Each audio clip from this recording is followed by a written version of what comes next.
projet d'Athéras. L'apparition de ce hardi personnage fut diversement appréciée par l'équipage. Les uns se rallièrent complètement à lui, par amour de l'argent ou par audace. D'autres prirent leur parti de l'aventure, qui se réservèrent le droit de protester plus tard.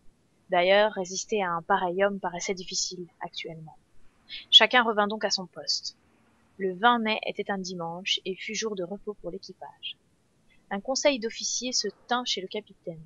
Il se composa d'Athéras, de Chandon, de Wall, de Johnson et du docteur.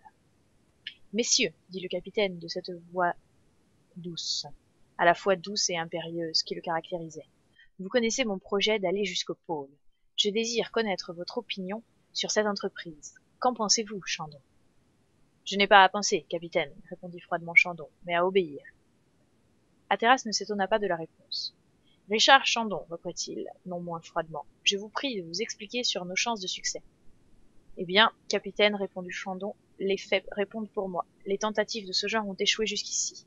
Je souhaite que nous soyons plus heureux. Nous le serons. Et vous, messieurs, qu'en pensez-vous? Pour mon compte, répliqua le docteur, je crois votre dessein praticable, capitaine. Et comme il est évident que des navigateurs arriveront un jour ou l'autre à ce pôle boréal, je ne vois pas pourquoi ce ne serait pas nous. Et il y a des raisons pour ce que ce soit nous, répondit Athéras, car nos mesures sont prises en conséquence, et nous profiterons de l'expérience de nos devanciers. Et, à ce propos, Chandon, recevez mes remerciements pour les soins que vous avez apportés à l'équipage du navire et à son équipement. Il y a quelques mauvaises têtes dans l'équipage, mais je saurai les mettre à la raison. En somme, je n'ai que des éloges à vous donner. Chandon s'inclina froidement. Sa position à bord du Forward, qu'il croyait commander, était fausse. Athéras le comprit, n'insista pas davantage. Quant à vous, messieurs, reprit-il en s'adressant à Wall et Johnson, je ne pouvais m'assurer le concours d'officiers plus distingués par leur courage et leur expérience. Ma foi, capitaine, je suis votre homme, répondit Johnson. Et bien que votre entreprise me semble un peu hardie, vous pouvez compter sur moi jusqu'au bout. Et sur moi de même, répondit James Wall. Quant à vous, docteur, je sais ce que vous valez. Eh bien, vous en savez plus que moi, répondit vivement le docteur. Maintenant, messieurs, reprit Athéras, il est bon que vous appreniez sur quel fait incontestable s'appuie ma prétention d'arriver au pôle. En 1817, le Neptune, d'Aberdeen, s'éleva jusqu'au nord de Spitzberg, jusqu'au 82e degré. En 1826, le célèbre Paris, après son 3e voyage dans les mers polaires, partit également à la pointe du Spitzberg, et avec des traîneaux-barques, monta à 150 milles vers le nord. En 1852, le capitaine Eaglefield pénétra dans l'entrée de Smith jusque par 78 degrés 35 minutes de latitude. Tous ces navires étaient anglais et commandés par des Anglais, nos compatriotes. Ici, Athéras fit une pause. Je dois ajouter, reprit-il d'un air contraint, et comme si ces paroles ne pouvaient quitter ses lèvres, je dois ajouter qu'en 1854, l'Américain Kane, commandant le brick Advance, s'éleva plus haut encore et que son lieutenant Morton, s'étant avancé à travers les champs de glace, fit flotter le pavillon des États-Unis au-delà du 90e degré. Ceci dit, je n'y reviendrai plus. Or, ce qu'il faut savoir, c'est que les capitaines du Neptune, de l'Entreprise, de l'Isabelle et de l'Advance constatèrent qu'à partir de ces hautes latitudes, il existait un bassin polaire entièrement libre de glace. « Libre de glace » s'écria Chandon en interrompant le capitaine. « C'est impossible. » Vous remarquerez, Chandon, reprit tranquillement Athéras, dont l'œil brilla un instant, que je vous cite des faits et des noms à l'appui. J'ajouterai que pendant la station du commandant Penny, en 1851, au bord du canal de Wellington, son lieutenant Stuart se trouva également en présence d'une mer libre, et que cette particularité fut confirmée pendant l'hivernage de Sir Edward Belcher en 1853 à la baie de Northumberland par 76 degrés et 52 minutes de latitude et 99 degrés et 20 minutes de longitude. Les rapports sont indiscutables et il faudrait être de mauvaise foi pour ne pas les admettre. Cependant, capitaine, reprit Chandon, les faits sont si contradictoires. Erreur, Chandon, erreur, s'écria le docteur Claybonny. Ces faits ne contredisent aucunement l'assertion de la science. Le capitaine me permettra de vous le dire. Allez, docteur, répondit Athéras. Eh bien, écoutez ceci, Chandon. Il résulte très évidemment des faits géographiques et de l'étude des lignes isothermes que le point le plus froid du globe n'est pas au pôle même, semblable au point magnétique de la Terre. Il s'écarte du pôle de plusieurs degrés. Ainsi, les calculs de Brewster, de Bergman et quelques physiciens démontrent qu'il y a dans notre hémisphère 2 pôles de froid. L'un serait situé en Asie par 79° 30' de latitude nord et par 120° de longitude est. L'autre se trouverait en Amérique par 78° de latitude nord et 97° de longitude ouest. Ce dernier est celui qui nous occupe.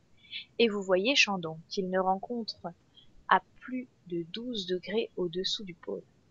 Eh bien, je vous le demande, pourquoi à ce point, la mer ne serait-elle pas aussi dégagée de glace qu'elle peut l'être en été par le 66e parallèle, c'est-à-dire au sud de la baie de Baffin? Voilà qui est bien dit, répondit Johnson. Monsieur Claybonny parle de ces choses comme un homme du métier. Cela paraît possible, reprit James Wall. Chimère et supposition, hypothèse pure, répliqua Chandon avec entêtement. Eh bien, Chandon, reprit Hatteras, considérons les 2 cas. Ou la mer est libre de glace, ou elle ne l'est pas. Et dans ces 2 suppositions, rien ne peut nous empêcher de gagner le pôle. Si elle est libre, le forward nous y conduira sans peine. Si elle est glacée, nous tenterons l'aventure sur nos traîneaux. Vous m'accorderez que cela n'est pas impraticable.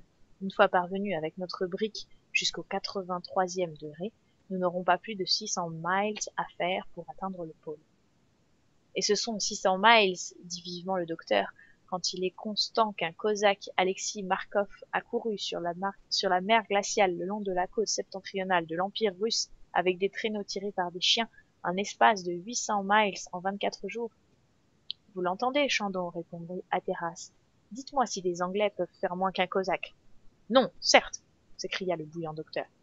Non, certes, répéta le maître d'équipage. Eh bien, Chandon, demanda le capitaine. Capitaine, répondit froidement Chandon, je ne puis que vous répéter mes dernières paroles. J'obéirai. Bien, maintenant, reprit Hatteras, songeons à notre situation actuelle. Nous sommes pris par la glace, et il me paraît impossible de nous élever cette année dans le détroit de Smith. Voici donc ce qu'il convient de faire. Hatteras déplia sur la table l'une de ces excellentes cartes publiées en 1859 par ordre de l'amirauté. Veuillez me suivre, je vous prie. Si le détroit de Smith nous est fermé, il n'en est pas de même du détroit de Lancastre, sur la côte ouest de la mer de Baffin. Selon moi, nous devons remonter ce détroit jusqu'à celui de Barrow, et de là jusqu'à l'île de Bechet. La route a été 100 fois parcourue par des navires à voile, nous ne serons donc pas embarrassés avec un brick à hélice. Une fois à l'île de Bechet, nous suivrons le canal de Wellington aussi avant que possible, vers le nord jusqu'au débouché de ce chenal qui fait communiquer le canal de Wellington avec le canal de la Reine, à l'endroit même où fut aperçue la mer libre. Or, nous ne sommes qu'au 20 mai.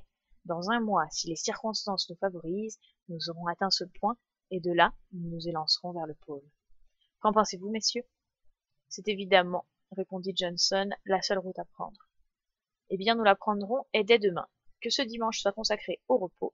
Vous veillerez, Chandon, à ce que les lectures de la Bible soient régulièrement faites. Ces pratiques religieuses ont une influence salutaire sur l'esprit des hommes, et un marin, surtout, doit mettre sa confiance en Dieu. C'est bien, capitaine, répondit Chandon, qui sortit avec le lieutenant et le maître d'équipage. Docteur, fit John Hatteras en montrant Chandon, voilà un homme froissé que l'orgueil a perdu. Je ne peux plus compter sur lui.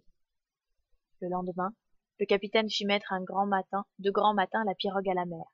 Il alla reconnaître les icebergs du bassin dont la largeur n'excédait pas 200 yards. Il remarqua même que par suite d'une lente pression des glaces, ce bassin menaçait de se rétrécir. Il devenait donc urgent d'y pratiquer une brèche afin que le navire ne fût pas écrasé dans cet étau de montagne. Au moyen employé par John Hatteras, on vit bien que c'était un homme énergique. Il fit d'abord tailler des degrés dans la muraille glacée, et il parvint au sommet d'un iceberg. Il reconnut de là qu'il lui serait facile de se frayer un chemin vers le sud-ouest. D'après ses ordres, on creusa un fourneau de mine presque au centre de la montagne. Ce travail, rapidement mené, fut terminé dans la journée du lundi. Hatteras ne pouvait compter sur ses blasting cylinders de 8 à 10 livres de poudre, dont l'action eût été nulle sur des masses pareilles. Il n'était bon qu'à briser des champs de glace. Il fit donc déposer dans le fourneau 1000 livres de poudre, dont la direction expansive fut soigneusement calculée.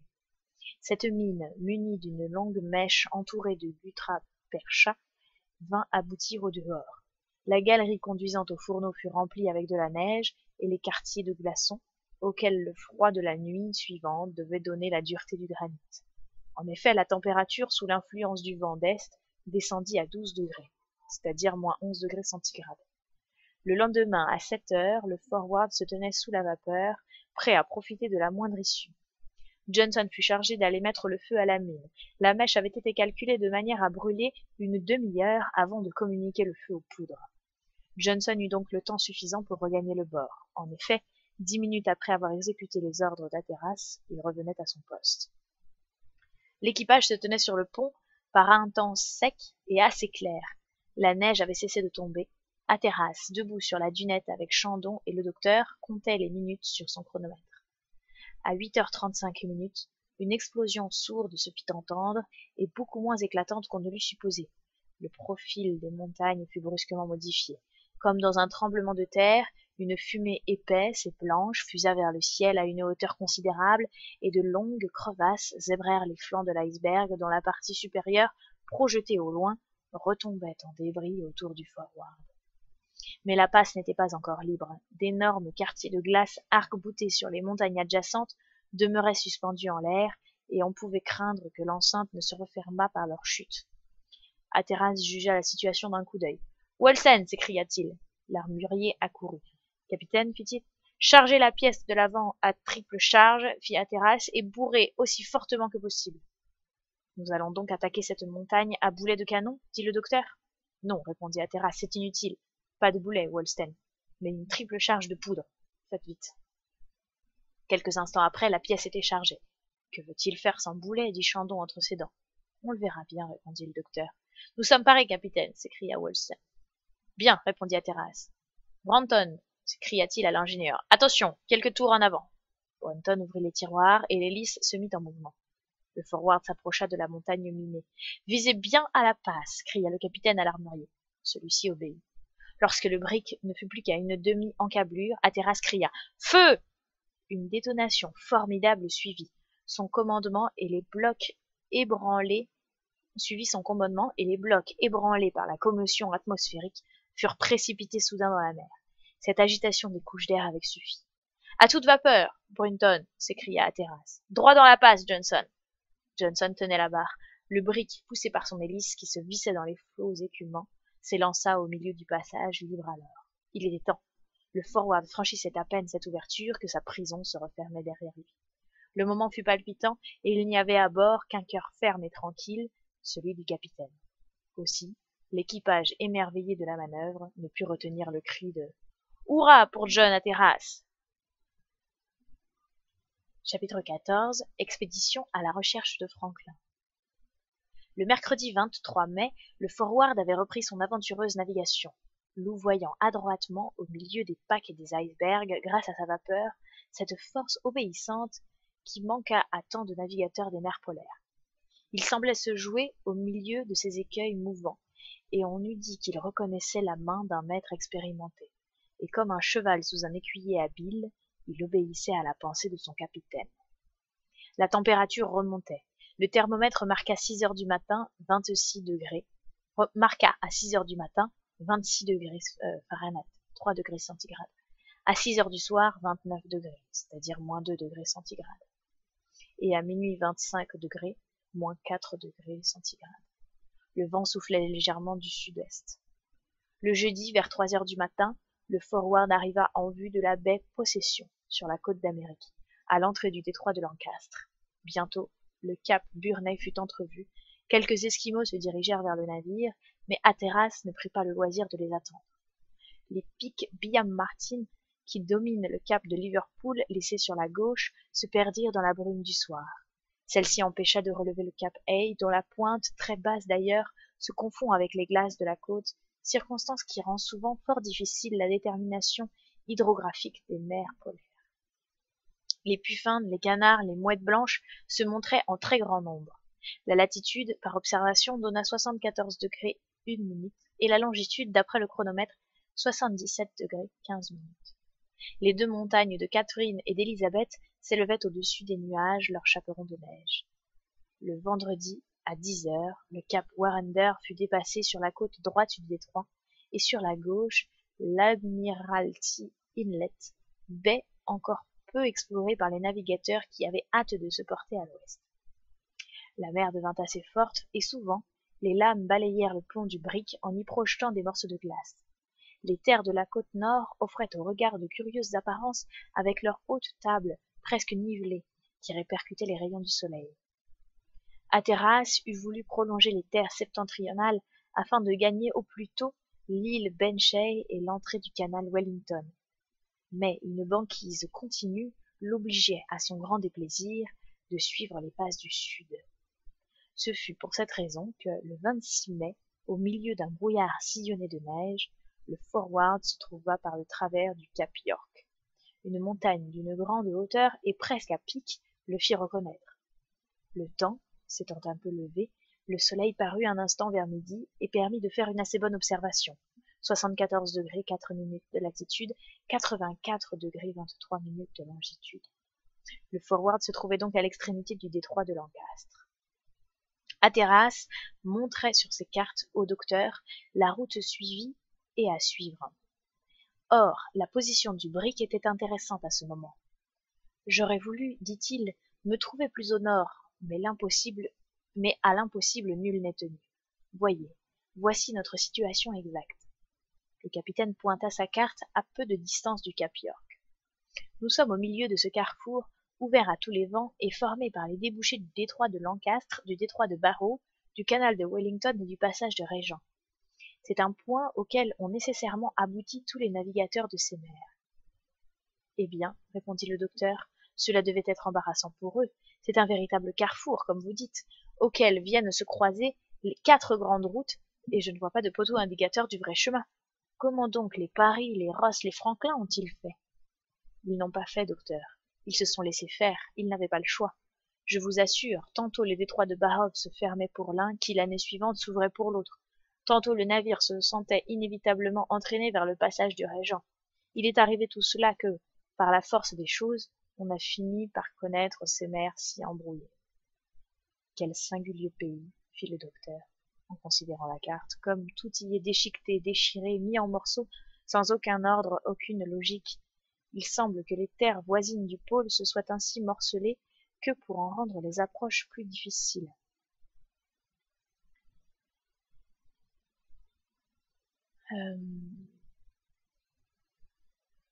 Tandis que dans l'autre hémisphère, elles se terminent par des pointes tranquilles et effilées, comme le cap Horn, le cap de Bonne-Espérance et la péninsule indienne. Est-ce que la rapidité la plus grande de l'équateur qui a ainsi modifié les choses, tandis que ces terres extrêmes, encore fluides au premier jour du monde, n'ont pu se condenser, s'agglomérer les unes aux autres, faute d'une rotation assez rapide? Cela doit être, car il y a une logique à tout ici-bas, et rien ne s'est fait sans des motifs que Dieu permet quelquefois aux savants de découvrir. Ainsi, docteur, usez de la permission. Ce serait malheureusement indiscret, capitaine, mais quel vent effroyable règne dans ce détroit, ajouta le docteur en s'encapuchonnant de son mieux. Oui, la brise du nord y fait rage surtout, et nous écarte de notre route. Elle devrait cependant repousser les glaces au sud et laisser le chemin libre. Elle devrait, docteur, mais le vent ne fait pas toujours ce qu'il doit. Voyez, cette banquise paraît impénétrable. Enfin, nous essaierons d'arriver à l'île Griffith, puis de contourner l'île Cornwallis pour gagner le canal de la Reine sans passer par le canal de Wellington. Et cependant, je veux absolument toucher à l'île de Benchay afin d'y refaire ma provision de charbon. Comment cela? Répondit le docteur étonné. Sans doute, d'après l'ordre de l'amirauté, de grandes provisions ont été déposées sur cette île afin de pourvoir aux expéditions futures, et quoique le capitaine McClintock ait pu prendre en août 1859, je vous assure qu'il en restera pour nous. Au fait, dit le docteur, ces parages ont été explorés pendant 15 ans, et, jusqu'au jour où la preuve certaine de la perte de Franklin a été acquise, l'amirauté a toujours entretenu 5 ou 6 navires dans ces mers. Si je ne me trompe, même l'île Griffith, que je vois là sur la carte, presque au milieu du carrefour, est devenue le rendez-vous général des navigateurs. Cela est vrai, docteur, et la malheureuse expédition de Franklin a eu pour résultat de nous faire connaître ces lointaines contrées. C'est juste, capitaine, car les expéditions ont été nombreuses depuis 1845. Ce ne fut qu'en 1848 que l'on s'inquiéta de la disparition de l'Erebus et du Terror, les 2 navires de Franklin. On voit alors le vieil ami de l'amiral, le docteur Richardson, âgé de 70 ans, courir au Canada et remonter la rivière Coppermine jusqu'à la mer polaire, De son côté, James Ross, commandant l'Enterprise, et l'Investigator, appareil du Pernawik en 1848, et arrive au Cap York où nous sommes en ce moment.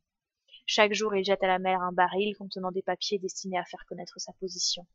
Pendant la brume, il tire le canon. La nuit, il lance des fusées et brûle des feux de Bengale, ayant soin de se tenir toujours sous une petite voilure. Enfin, il hiverne au port Léopold de 1848 à 1849. Là, il s'empare d'une grande quantité de renards blancs, fait river à leur cou des colliers de cuivre sur lesquels était gravée l'indication de la situation des navires et des dépôts de vivres, et il les fait disperser dans toutes les directions.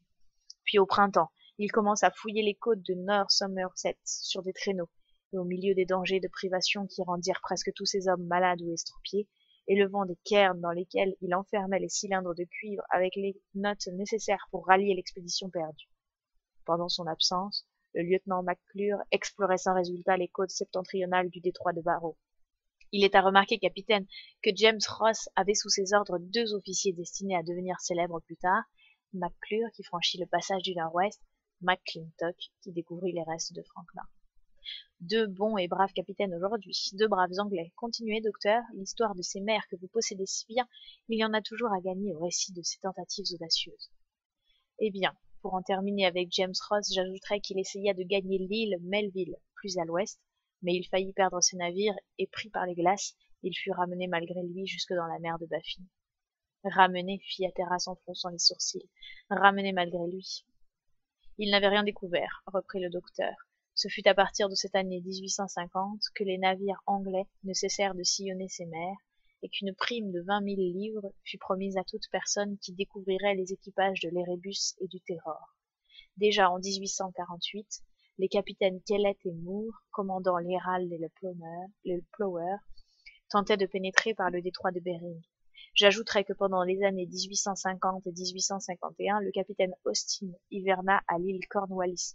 Le capitaine Penny explora sur l'Assistance et la Résolue le canal Wellington. Le vieux John Ross, le héros du pôle magnétique, repartit sur son yacht, le Félix, à la recherche de son ami, le Brick, le prince Albert, fit un premier voyage aux frais de Lady Franklin, et enfin 2 navires américains expédiés par Grinnell, le capitaine Haven, entraînés hors du canal de Wellington, furent rejetés dans le détroit de Lancastre.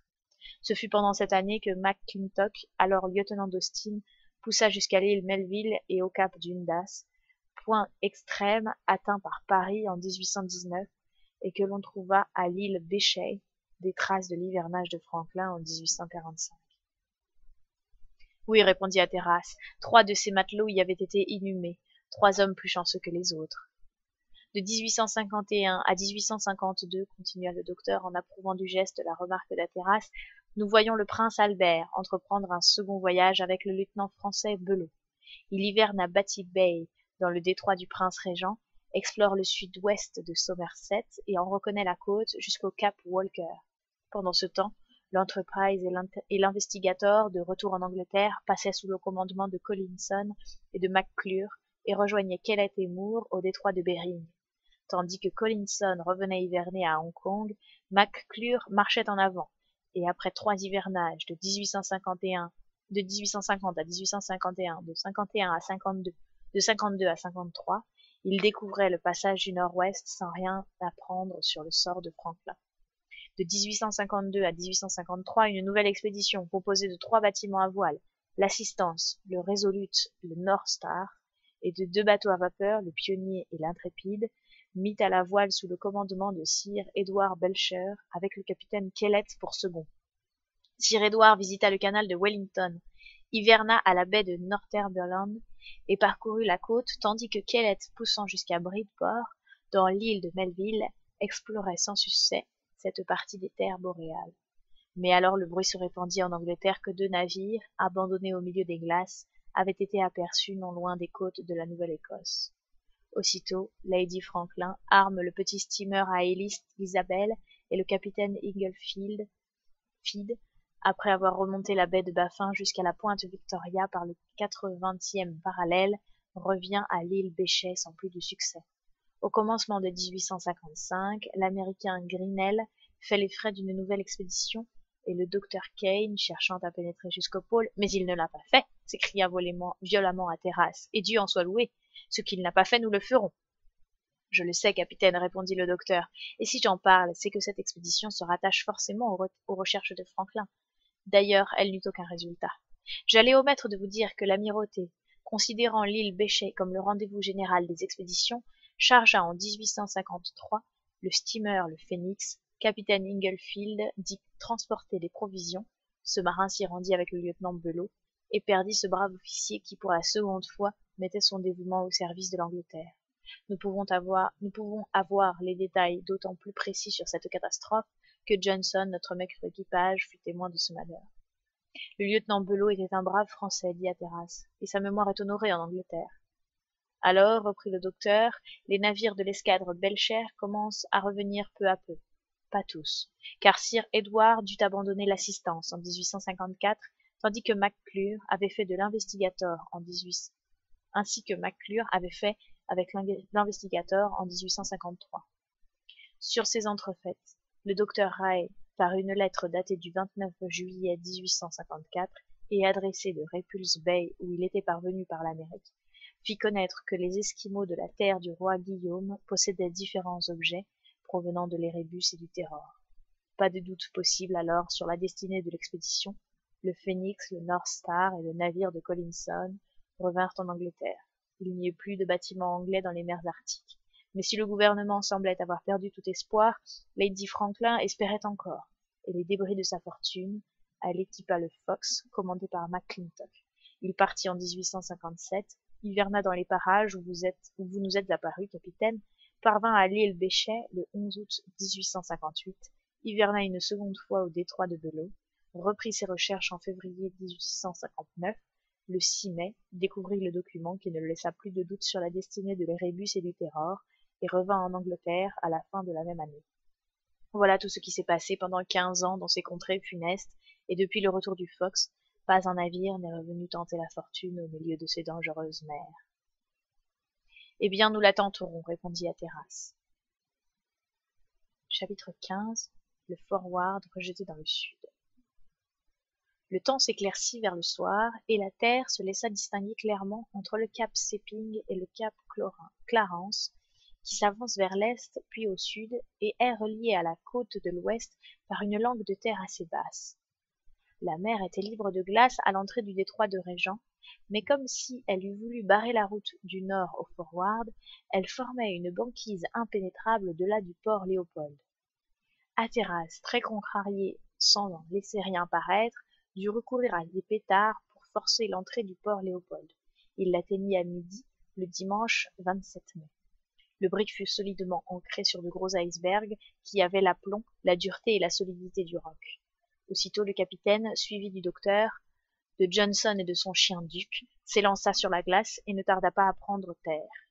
Duc gambadait de joie. D'ailleurs, depuis la reconnaissance du capitaine, il était devenu très sociable et très doux, gardant ses rancunes pour certains hommes de l'équipage que son maître n'aimait pas plus que lui. Le port se trouvait débloqué de ces glaces que les brises de l'Est y entassent généralement. Les terres, coupées à pic, présentaient à leur sommet de gracieuses ondulations de neige. La maison et le fanal, construits par James Ross, se trouvaient encore dans un certain état de conservation, mais les provisions paraissaient avoir été saccagées par les renards et par des ours même, dont on distinguait des traces récentes. La main des hommes ne devait pas être étrangère à cette dévastation, car quelques restes de huttes d'Esquimaux se voyaient sur le bord de la baie. Les 6 tombes, renfermant 6 des marins de l'Enterprise et de l'Investigator, se reconnaissaient par un léger renflement de la terre. Elles avaient été respectées par toute la race nuisible, hommes ou animaux. En mettant le pied pour la première fois sur les terres boréales, le docteur éprouva une émotion véritable. On ne saurait se figurer les sentiments dont le cœur est assailli à la vue de ces restes de maisons, de tentes, de huttes, de magasins que la nature conserve si précieusement dans les pays froids. Voilà, dit-il à ses compagnons, cette résidence que James Ross lui-même nomma le camp du refuge. Si l'expédition de Franklin eût atteint cet endroit, elle était sauvée. Voici la machine qui fut abandonnée ici même, et le poêle établi sur la plate-forme, auquel l'équipage du prince Albert se réchauffa en 1851. Les choses sont restées dans le même état, et l'on pourrait croire que Kennedy, son capitaine, a quitté d'hier ce port hospitalier. Voici la chaloupe qui l'abrita pendant quelques jours, lui et les siens, car ce Kennedy, séparé de son navire, fut véritablement sauvé par le lieutenant Belot qui brava la température d'octobre pour le rejoindre. Un brave et digne officier que j'ai connu, dit Johnson. Pendant que le docteur recherchait avec l'enthousiasme d'un antiquaire les vestiges des précédents hivernages, Hatteras s'occupait de rassembler les provisions et le combustible qui ne se trouvaient qu'en très petite quantité. La journée du lendemain fut employée à les transporter à bord. Le docteur parcourait le pays, sans trop s'éloigner du navire, et dessinait les points de vue les plus remarquables. La température s'élevait peu à peu. La neige amoncelée commençait à fondre. Le docteur fit une collection assez complète des oiseaux du Nord, tels que la mouette, le diver, les molinoches, le canard édredon, qui ressemble aux canards ordinaires avec la poitrine et le dos blancs, le ventre bleu, le dessus de la tête bleu, le reste du plumage blanc nuancé de quelques teintes vertes. Plusieurs d'entre eux avaient déjà le ventre dépouillé de ce joli édredon dont le mâle et la femelle se servent pour ouater leur nid. Le docteur aperçut aussi de gros phoques respirant à la surface de la glace, mais il ne put en tirer un seul. Dans ses excursions, il découvrit la pierre des marais où sont gravés les signes suivants. E.I. 1849. Ils indiquent le passage de l'Enterprise et de l'Investigator. Il poussa jusqu'au cap Clarence, à l'endroit même où John et James Ross, en 1833, attendaient si impatiemment la débâcle des glaces. La terre était jonchée d'ossements et de crânes d'animaux, et on distinguait encore des traces d'habitation d'Esquimaux. Le docteur avait eu l'idée d'élever un cairn au port Léopold et d'y déposer une note indiquant le passage du Forward et le but de l'expédition. Mais Hatteras s'y opposa formellement. Il ne voulait pas laisser derrière lui des traces dont quelque concurrent eût pu profiter. Malgré ces bonnes raisons, le docteur fut obligé de céder à la volonté du capitaine. Chandon ne fut pas le dernier à blâmer cet entêtement, car en cas de catastrophe, aucun navire n'aurait pu s'élancer au secours du Forward. Hatteras ne voulut pas se rendre à ses raisons. Son chargement étant terminé le lundi soir, il tenta encore une fois de s'élever au nord, en forçant la banquise, mais après de dangereux efforts, il dut se résigner à descendre du canal Régent. Il ne voulait à aucun prix demeurer au port Léopold qui, ouvert aujourd'hui, pouvait être fermé demain par un déplacement inattendu des ice fields, phénomène très fréquent dans ces mers et dont les navigateurs doivent particulièrement se défier. Si Hatteras ne laissait pas percer ses inquiétudes au dehors, au-dedans, il les ressentait avec une extrême violence. Il voulait aller au nord et se trouvait forcé de marcher vers le sud. Où arriverait-il ainsi? Allait-il reculer jusqu'à Victoria Harbour dans le golfe de Bothia, où hiverna Sir John Ross en 1833? Trouverait-il le détroit de Belot libre à cette époque? Et, contournant North Somerset, pourrait-il remonter par le détroit de Peel? Ou bien se verrait-il capturé pendant plusieurs hivers comme ses devanciers et obligé d'épuiser ses forces et ses approvisionnements? Ses craintes fermentaient dans sa tête, mais il fallait prendre un parti. Il vira de bord et s'enfonça vers le sud. Le canal du Prince Régent conserve une largeur à peu près uniforme depuis le port Léopold jusqu'à la baie d'Adélaïde. Le Forward marchait rapidement au milieu des glaçons, plus favorisé que les navires précédents, dont la plupart mirent un grand mois à descendre ce canal, même dans une saison meilleure. Il est vrai que ces navires, sauf le Fox, n'ayant pas la vapeur à leur disposition, subissaient les caprices d'un vent incertain et souvent contraire. L'équipage se montrait généralement enchanté de quitter ces régions boréales. Il paraissait peu goûter ce projet d'atteindre le pôle, et il s'effrayait volontiers des résolutions d'Hatteras, dont la réputation d'audace n'avait rien de rassurant. Hatteras cherchait à profiter de toutes les occasions d'aller de l'avant, quelles qu'en fussent les conséquences, et cependant, dans les mers boréales, avancer c'est bien, mais il faut encore conserver sa position et ne pas se mettre en danger de la perdre. Le Forward filait à toute vapeur, sa fumée noire allait se contourner en spirale sur les pointes éclatantes des icebergs. Le temps variait sans cesse, passant d'un froid sec à des brouillards de neige avec une extrême rapidité. Le brick d'un faible tirant d'eau rangeait de près la côte de l'ouest. Hatteras ne voulait pas manquer l'entrée du détroit de Belot, car le golfe de Bothia n'a pas d'autre sortie au sud que le détroit mal connu de la Furie et de l'Éclat. Ce golfe devenait donc une impasse si le détroit de Belot était manqué ou devenait impraticable. Le soir, le Forward fut en vue de la baie d'Elwyn, que l'on reconnut à ses hautes roches perpendiculaires. Le mardi matin, on aperçut la baie bâtie, où, le 10 septembre 1851, le prince Albert s'ancra pour un long hivernage. Le docteur, sa lunette aux yeux, observait la côte avec intérêt. De ce point rayonnèrent les expéditions qui établirent la configuration géographique de North Somerset. Le temps était clair et permettait de distinguer les profondes ravines dont la baie était entourée. Le docteur et maître Johnson seuls peut-être s'intéressaient à ces contrées désertes. Hatteras, toujours courbé sur ses cartes, causait peu. La taciturnité s'accroissait avec la marche du brick vers le sud. Il montait souvent sur la dunette, et là, les bras croisés, l'œil perdu dans l'espace, il demeurait souvent des heures entières à fixer l'horizon. Ses ordres, s'il en donnait, étaient brefs et rudes. Chandon gardait un silence froid, et peu à peu, se retirant en lui-même, il n'eut plus avec Hatteras que des relations exigées par les besoins du service. James Wall restait dévoué à Chandon et modelait sa conduite sur la sienne. Le reste de l'équipage attendait les événements, prêt à en profiter dans son propre intérêt. Il n'y avait plus à bord cette unité de pensée, cette communion d'idées si nécessaire pour l'accomplissement de grandes choses. Hatteras le savait bien. On vit pendant la journée 2 baleines filer rapidement vers le sud. On aperçut également un ours blanc, qui fut salué de quelques coups de fusil sans succès apparent. Le capitaine connaissait le prix d'une heure dans ces circonstances et ne permit pas de poursuivre l'animal. Le mercredi matin, l'extrémité du canal du Régent fut dépassée. L'angle de la côte ouest était suivi d'une profonde courbure de la terre. En consultant sa carte, le docteur reconnut la pointe du Somerset House, ou pointe Fury. Voilà, dit-il à son interlocuteur habituel, l'endroit même où se perdit le premier navire anglais envoyé dans ces mers en 1815, pendant le 3e voyage que Paris faisait au pôle. La Fury fut tellement maltraitée par les glaces à son second hivernage que l'équipage dut l'abandonner et revenir en Angleterre sur sa conserve, l'Elcla. Avantage évident d'avoir un second navire, répondit Johnson. C'est une précaution que les navigateurs polaires ne doivent pas négliger. Mais le capitaine Hatteras n'était pas homme à s'embarrasser d'un compagnon. Est-ce que vous le trouvez imprudent, Johnson demanda le docteur. Moi, je ne trouve rien, monsieur Claybonny. Tenez, voyez sur la côte ces pieux qui soutiennent encore quelques lambeaux d'une tente à demi pourrie. Oui, Johnson, c'est là que Paris débarqua tous les approvisionnements de son navire, et si ma mémoire est fidèle, le toit de la maison, s'il en construisit, était fait d'un hunier recouvert par les manœuvres courantes de la Fury. Cela a bien dû changer depuis 1825. Pas trop, Johnson. En 1829, John Ross trouva la santé et le salut de son équipage dans cette fragile demeure. En 1851, lorsque le prince Albert y envoya une expédition, cette maison subsistait encore.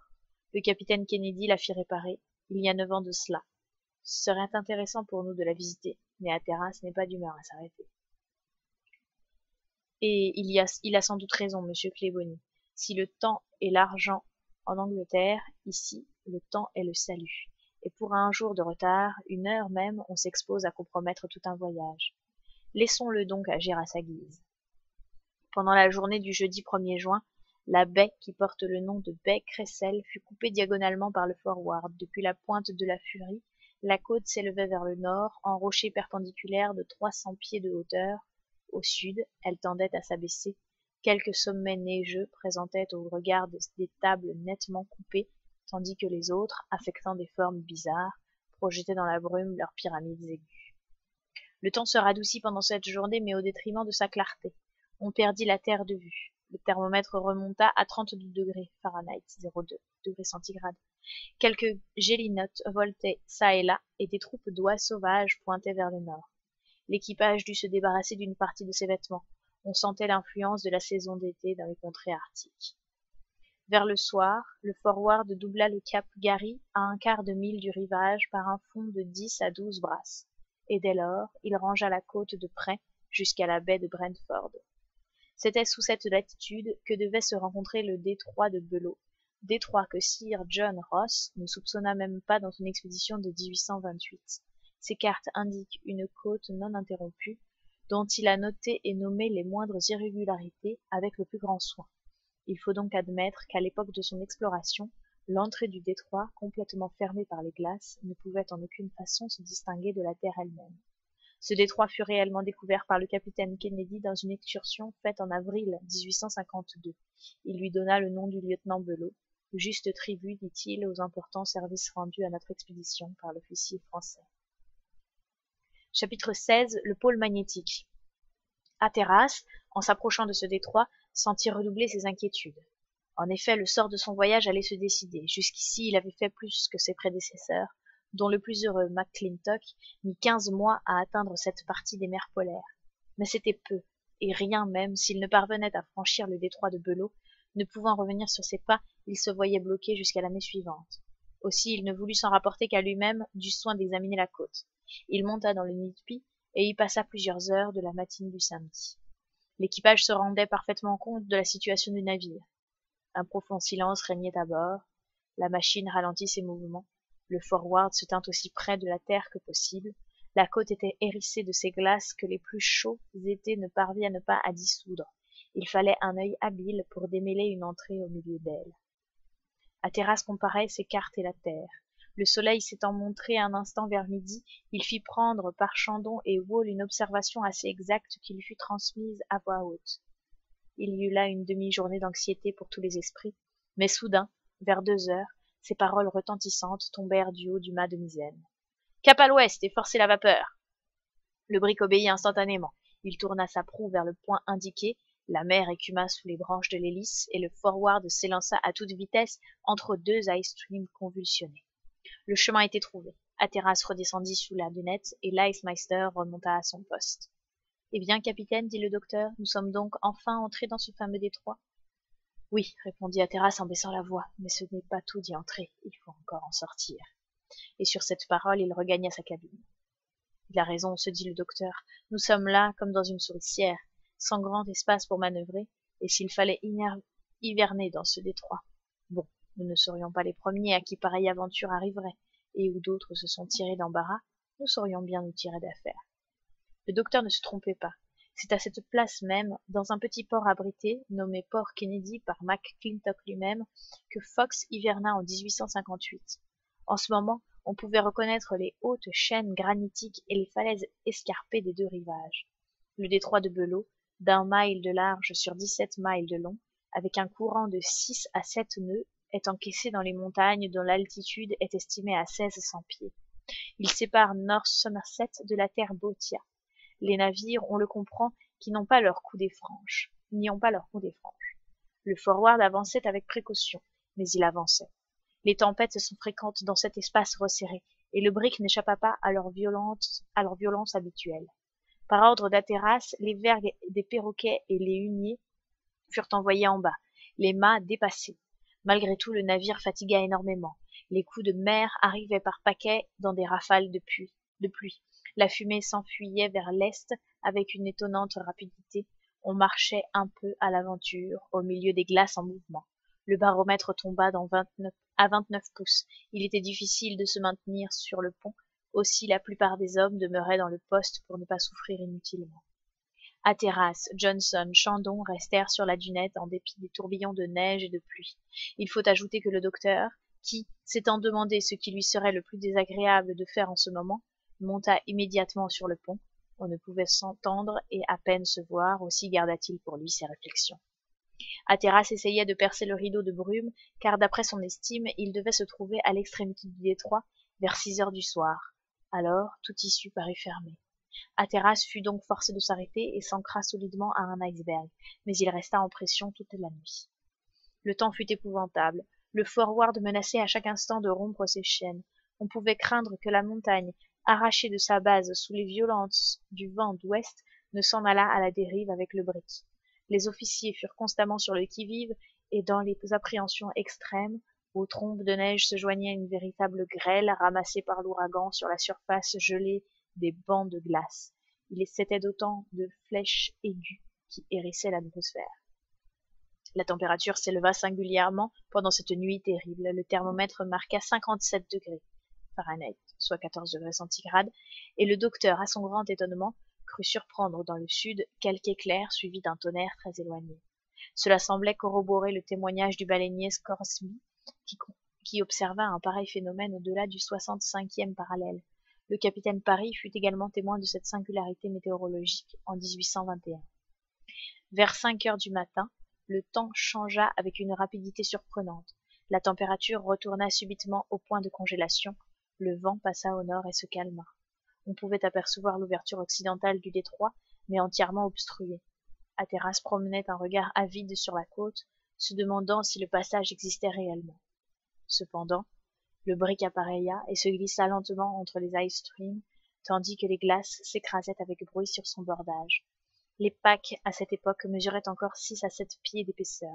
Il fallait éviter leur pression avec soin, car, au cas où le navire y eût résisté, il aurait couru le risque d'être soulevé et jeté sur le flanc. À midi, et pour la première fois, on put admirer le magnifique phénomène solaire, un halo avec 2 parts Heli. Le docteur l'observa et en prit les dimensions exactes. L'arc extérieur n'était visible que sur une étendue de 30 degrés de chaque côté du diamètre horizontal. Les 2 images du soleil se distinguaient remarquablement. Les couleurs aperçues dans les arcs lumineux étaient du dedans au dehors, le rouge, le jaune, le vert, un bleuâtre très faible, et enfin de la lumière blanche sans limite extérieure à signal. Le docteur se souvint de l'ingénieuse théorie de Thomas Young sur ces météores. Le physicien suppose que certains nuages, composés de prismes de glace, sont suspendus dans l'atmosphère. Les rayons du soleil y tombent sur ces prismes, sont décomposés sous des angles de 60 et 90 degrés. Les halos ne peuvent donc se former par des ciels sereins. Le docteur trouvait cette explication fort ingénieuse. Les marins, habitués aux mers boréales, considérèrent généralement ce phénomène comme précurseur d'une neige abondante. Si cette observation se réalisait, la situation du Forward devenait fort difficile. Hatteras résolut donc de se porter en avant. Pendant le reste de cette journée et la nuit suivante, il ne prit pas un instant de repos, longeant l'horizon, s'élançant dans les engelures, ne perdant pas une occasion de se rapprocher de l'issue du détroit. Mais au matin, il dut s'arrêter devant une infranchissable banquise. Le docteur le rejoignit sur la dunette. Hatteras l'emmena tout à fait à l'arrière et ils purent causer sans crainte d'être entendus. Nous sommes pris, dit Hatteras, impossible d'aller plus loin. Impossible, fit le docteur. Impossible, toute la poudre du Forward ne nous ferait pas gagner un quart de mille. Que faire alors, dit le docteur. Que sais-je, maudite soit cette funeste année qui se présente sous des auspices aussi défavorables. Eh bien, capitaine, s'il faut hiverner, nous hivernerons. Autant vaut cet endroit qu'un autre. Sans doute, fit Hatteras à voix basse. Mais il ne faudrait pas hiverner, surtout au mois de juin. L'hivernage est plein de dangers physiques et moraux. L'esprit d'un équipage se laisse vite abattre par ce long repos au milieu de véritables souffrances. Aussi je comptais bien n'hiverner que sous une latitude plus rapprochée du pôle. Oui, mais la fatalité a voulu que la baie de Baffin fût fermée. Elle qui s'est trouvée ouverte pour un autre, s'écria Hatteras avec colère. Pour cet Américain, Voyons, Hatteras, dit le docteur en l'interrompant à dessein. Nous ne sommes encore qu'au 5 juin. Ne nous désespérons pas. Un passage soudain peut s'ouvrir devant nous. Vous savez que la glace a tendance à se séparer en plusieurs blocs, même en des temps calmes, comme si une force révulsive agissait entre les différentes masses qui la composent. Nous pouvons donc, d'une heure à l'autre, trouver la mer libre. Eh bien qu'elle se présente et nous la franchirons.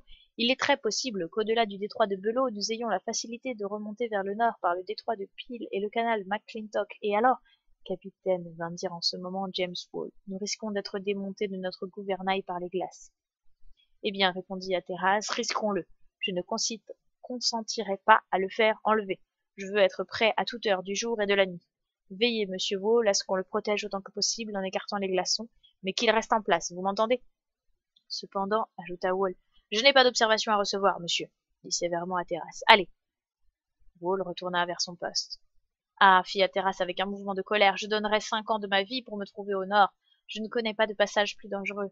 Pour surcroît de difficulté, à cette distance rapprochée du pôle magnétique, le compas dort, l'aiguille devient paresseuse ou affolée et change constamment de direction. J'avoue, répondit le docteur, que c'est une périlleuse navigation. Mais enfin, ceux qui l'ont entreprise s'attendaient à des dangers, et il n'y a rien là qui doive les surprendre. Ah, docteur, mon équipage est bien changé, et vous venez de le voir, les officiers en sont déjà aux observations. Les avantages pécuniaires offerts aux marins étaient de nature à décider leur engagement, mais ils ont leur mauvais côté, puisque, après le départ, ils font désirer plus vivement le retour. Docteur, je ne suis pas secondé dans mon entreprise, et si j'échoue, ce ne sera pas par la faute de tel ou tel matelot dont on peut avoir raison, mais par le mauvais vouloir de certains officiers. Ah, ils le paieront cher. Vous exagérez, Hatteras. Je n'exagère rien. Croyez-vous que l'équipage soit facile des obstacles que je rencontre sur mon chemin? Au contraire, on espère qu'ils me feront abandonner mes projets. Aussi, ces gens ne murmurent pas, et tant que le Forward aura le cap au sud, il en sera de même. Les fous, ils s'imaginent qu'ils se rapprochent de l'Angleterre. Mais si je parviens à remonter au nord, vous verrez les choses changer. Je jure pourtant que pas un être vivant ne me fera dévier de ma ligne de conduite. Un passage, une ouverture, de quoi glisser mon brick quand je devrais y laisser le cuivre de son doublage, et j'aurai raison de tout. Les désirs du capitaine devaient être satisfaits dans une certaine proportion. Suivant les prévisions du docteur, il y eut un changement soudain dans la soirée. Sous une influence quelconque de vent, de courant ou de température, les icefields vinrent se séparer. Le Forward se lança hardiment, brisant de sa proue d'acier les glaçons flottants.